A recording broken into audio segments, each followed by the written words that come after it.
অমৃত কথা কিছু বলতে চেষ্টা করছি, আমার ভুল ত্রুটি ক্ষমা করবেন। ওম গুরুতব কৃপাহি কেবলম গুরুতব চরণম শরণম। প্রথম যখন বাবার সঙ্গে আমার সাক্ষাৎ, তখন বাবা আমাদের কাছে সাধু বাবা বলে পরিচিত ছিল। সাংসারিক জীবনে আমার দীক্ষা হয়েছিল বৃন্দাবনের গুটাকুঞ্জ বংশীবটের শ্যামসুন্দর গোস্বামীর কাছ থেকে। আমার শ্বশুর বাড়ির সবাই ওনার কাছ থেকে দীক্ষা নিয়েছিল, তাই আমাকেও শ্বশুর মশাই ওনার কাছ থেকে দীক্ষিত করেছেন। দীর্ঘ অনেক বছর কাটালাম গুরু বাবার সঙ্গে। তো আমার ঠিক সঙ্গ হয় নাই, ওই সাধু বাবার সঙ্গে বলছি। শ্যামসুন্দর গোস্বামী ব্রহ্মচারী ছিলেন, ওনার কাছে আসা যাওয়া করতাম। হয়তো বাবাই তখন সঙ্গে ছিল আমার।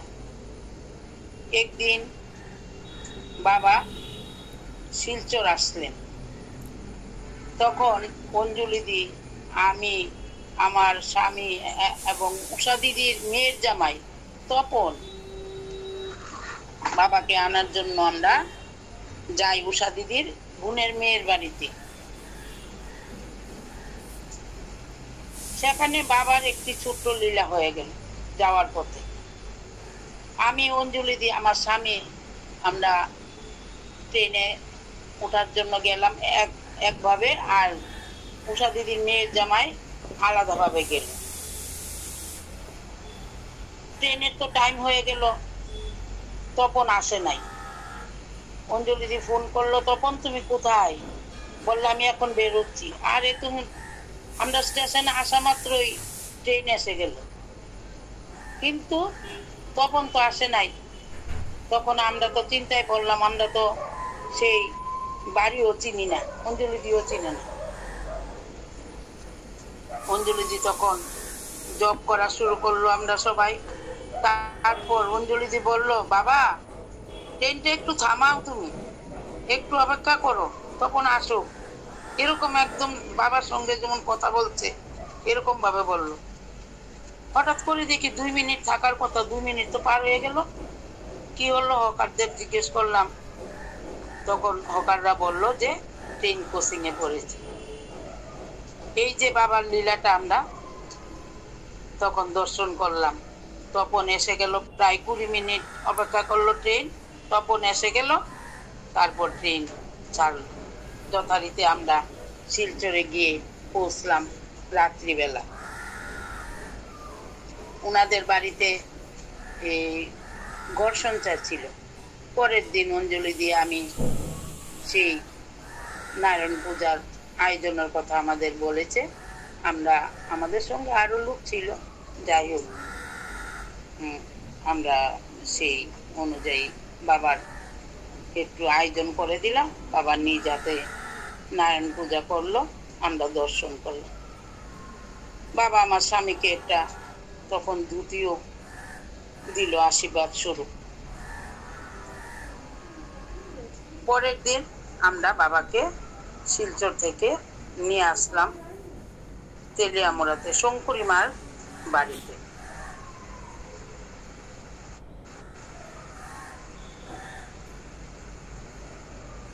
এসে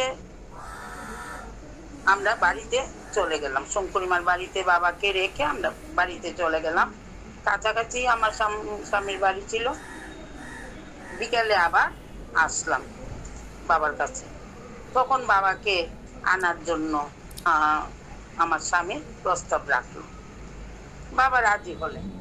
বাবা বললেন যে আমি কাল বাসনা মার বাড়িতে যাব, তখন তোমার বাড়ি যাব। বাবাকে আনার জন্য আমার স্বামী গেল বাসনার বাড়িতে, বাসনা মার বাড়িতে।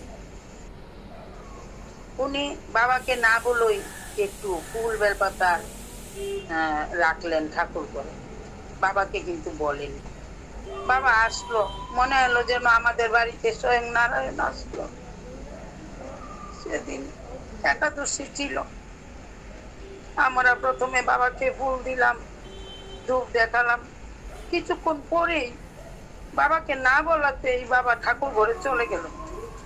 আমার বললো আমি একটু পা ধুবো। আমি আমার স্বামীকে একটু বাবা পা ধোয়ার সুযোগ দিল। এরপর কি সুন্দর করে বাবা সেই ফুল বেলপাতা ঠাকুরকে দিল, আমাদের দর্শন হলো। আমি একটু ক্ষীর ফল দিয়েছিলাম ঠাকুর ঘরে। বাবাকে বললাম, বাবা তুমি একটু ক্ষীর সেবা করবে? বাবা বলল, মা আমি সময় ছাড়া তো সেবা নেই না, তুমি মামুনিকে দিয়ে দাও। বাবার সঙ্গে যে সকল ভক্ত গেল ওনাদেরকে আমি ফল দিলাম, আর বাবার যে ক্ষীরটা সেটা আমি একটা বক্সে করে মামুনিকে দিয়ে দিলাম। বাবা সেটা সেবা করলো। আমি শুনেছি কিন্তু দেখি নাই, কিন্তু বাবা ভক্তের বাসনা পূরণ যে করেন এটা থেকে আমি বুঝতে পারলাম।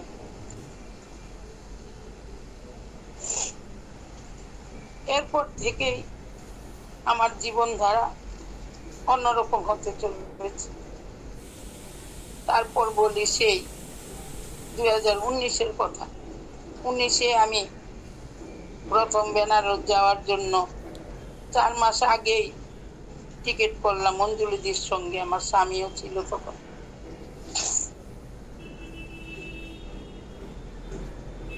হঠাৎ করে আমার স্বামী অসুস্থ হয়ে যায়। মামনিকে ফোন করলাম যে ওনাকে বাবা ওকে বলো ওনাকে হায়দ্রাবাদ নিয়ে যেতে হবে।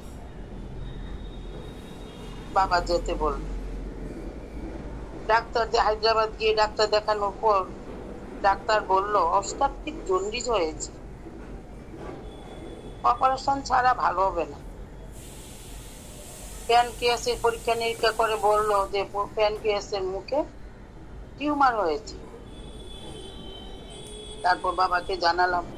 বাবা বলল যে ডাক্তার যেভাবে বলে সেভাবেই করো, কিন্তু আমার স্বামী তো তাতে রাজি না। স্বামী বলল যে আমি বেনারস থেকে এসে যা করার করব। তখন বাবাকে সেটা আবার মামুনি তোতে বাবা তো ফোন ধরে না, মামুনিকে জানালাম। মামুনি বলল বাবাকে, বলে ঠিক আছে বলো চলে আসতে। কিন্তু এদিকে ডাক্তার বলল 6 মাসও টিকবে না। আমরা সেদিকে আর তাকালাম না। আর ওনার 3টা অসুবিধা হবে। কি কি হবে? স্কিন ডিজিজ হবে, পেটে ব্যথা হবে এবং জ্বর হবে। সেটাও বাবাকে বললাম। বাবা তখন ফোনেই ওনাকে জব দিয়েছিল। আর তো বললো তোমরা চলে আসো। আর আমার স্বামী তো বেনারস যাওয়ার জন্য একদম অস্থির। তারপর আমরা বেনারস যাওয়ার জন্য রওনা হলাম। আমি মনে মনে বললাম যে বাবা তোমার আশ্রমে অন্তত 3 দিন আমাদের রাখিও। কেন? তখন তো উৎসব। আগেই বলে দিয়েছেন মামুনি, বলে এখানে কিন্তু থাকা যাবে না, তোমরা অন্যখানে ঘর করো। তখন অঞ্জলিদি এই আনন্দময়ী হসপিটালে আমাদের জন্য ঘর করালো। মামুনি সব জোগাড় করে দিয়েছে। বেনারস যাওয়ার পর বাবার কাছে ঠিক 6 রাত্র আমরা থাকতে পারলাম। ভগবান যে কিভাবে ভক্তের বাসনা পূরণ করে সেটা থেকেও আমরা বুঝতে পারলাম। স্বামী যাওয়ার পর বাবা দেখেই তো বলল যে অপারেশন করলেও কিছু হবে না, না করলেও ও একদম ডাইরেক্ট আমাকে বলে দিল না করলেও কিছু হবে না। তখন আমার স্বামী সাব্যস্ত নিল যে না অপারেশন করবে না। আমি বাবার কাছে কান্নাকাটি করার পর বাবা কিছু ওষুধ লেখলো, কিন্তু বলে দিল মা ভালো হবে না। সেই সময় আমি বাবার কাছ থেকে আবার দীক্ষা নিতে চেয়েছিলাম আমার স্বামী সহ, কিন্তু বাবা দিল না। বাবা বলল যে মা আমার তো উৎসব এখন, আমার মাথায় অনেক চিন্তা, এখন না, পরে হবে। জানি না কেন এরকম বাবা বলল। আমি আর কিছু বাবাকে কিছু বলি নাই। তারপর বেনারস থেকে এসে তো 2 মাসের মধ্যেই আমার স্বামী শেষ নিঃশ্বাস ত্যাগ করলেন 6 অক্টোবর। ওনার একদম সৎ গান ছিল মারা যাওয়ার সময়। আমাকে বলল, তুমি সরো, আমাকে নিতে এসেছে, উপরের দিকে তাকিয়ে বলছে সে কথাটা। আমি যখন বললাম যে আমাকে কে দেখবে, তখন উনি বলল আমাকে নাকি গুরু দেখবে। এই কথাটা বলার পরই উনি দেহত্যাগ করলেন। এর থেকে আমাকে গুরুই দেখছেন। আমি মামনিকে বললাম,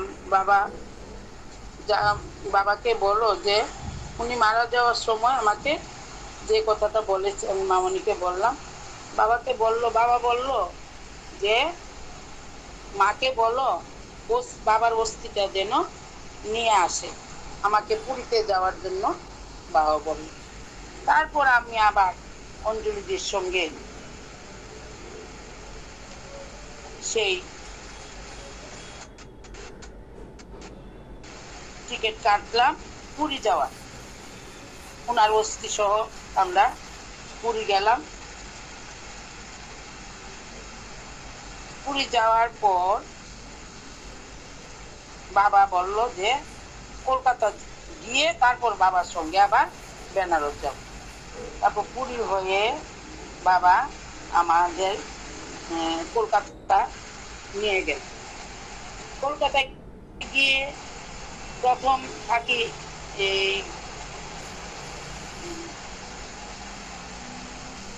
তন্দ্রামার বাড়িতে। তন্দ্রামার বাড়ি থেকে এই অসীম দাদার বাড়িতে যাই ফেব্রুয়ারি। আমরা অসীম দাদার বাড়িতে গিয়ে আমি আবার বাবাকে বললাম, বাবা তোমার কাছ থেকে আমি দীক্ষা নিতে চাই। তখন বাবা আর আমাকে কিছুই জিজ্ঞেস করলো না, আমি আগে দীক্ষা নিয়েছি না নিয়ে নাই। বাবা তো অন্তর্যামী, সবই জানে, আমার আর কিছুই বলতে হয় নাই, আমাকে দীক্ষা দিলে। তারপর দীক্ষার মন্ত্র খুলে দেখি আমার আগের মন্ত্র আর বাবার মন্ত্র একই মন্ত্র।